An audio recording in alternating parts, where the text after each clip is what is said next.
د زندان له پنجرو هاخوا د ګټې وټې هڅه ډیره یې پر دې بریالي شوي چې لاسي توکي جوړ کړي. دا د 700 زندانیانو په ډله کې هغه کسان دي چې دننه په زندان کې خپل خرچ پوره کوي. وایي ډېر کارونه ګران دي خو ناممکن نه. دا چې کله جوړې شي بیا دا شی تثبیت تر جوړېږي. دا وګوره دا پټه وه دا وکسه ده نوم کې لیکي تلیفونه لمبار کې لیکي آشب کې لیکي. څومره قیمت به خرڅوي؟ خو دا خو په جوړدان پرې په وسوس پرې پارک دا وسوزون چې جوړې کې په 500 په زری خرڅوي. دا وسوزون چې جوړې کې 1500 خرڅوي. ځکه چې روغ خوري په کې دا 3 سال ور راځي خوري غوړي صفایي چې څوک روغ کړای شي ای جګه خرڅوي څوک چې وي چې ور په تیروي هغه بیا 200 داسې خرڅوي. بس ما بس خاص ټول په دا پراکو ځکه چې نور څوک وینا په کور کې مثال سرپرست دلته پندیون وي ور بس څوک نه وي چې پیسې ضروري دا د ما بس خرڅای دی نه جوړوي. دوی له ځانه ډېرې نورې قصې هم لري. د ملاقات په ورځو کې خپل د لاس جوړ کړي بېلابېل شیان پر خپلو ملګرو ویشي.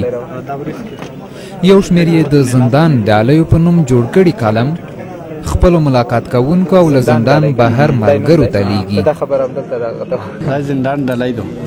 دا دلته جوړو دا ورځ کې لاس دني جوړیږي. کله چې څوک ملاقات ته دا ورکوي دا یو تخپاوي دته خوشاليږي خلک.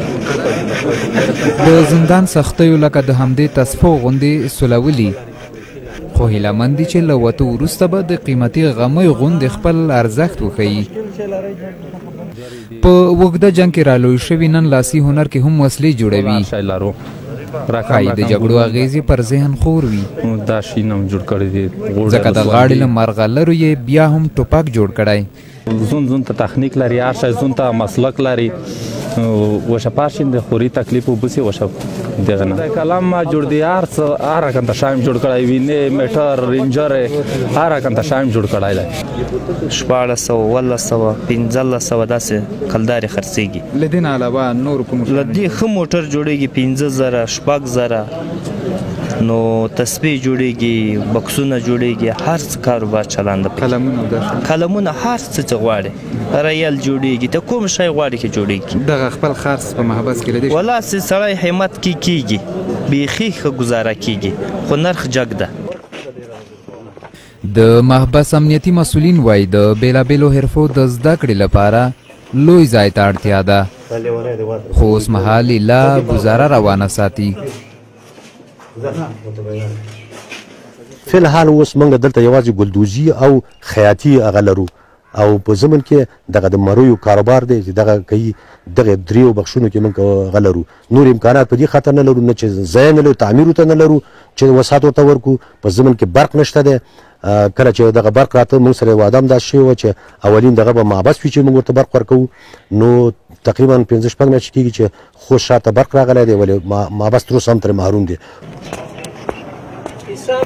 ژوند د توند لاروي غوندې دی. درېږي نه همداسې روان به وي. د زندان شیبې په سخته اوړي او ښایي دوی ته د کال غوندې وي.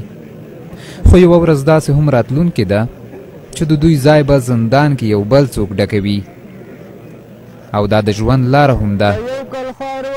دوی به آزاد شي خو د زندان خاطرې به تر عمره د دوی مل پاتې شي.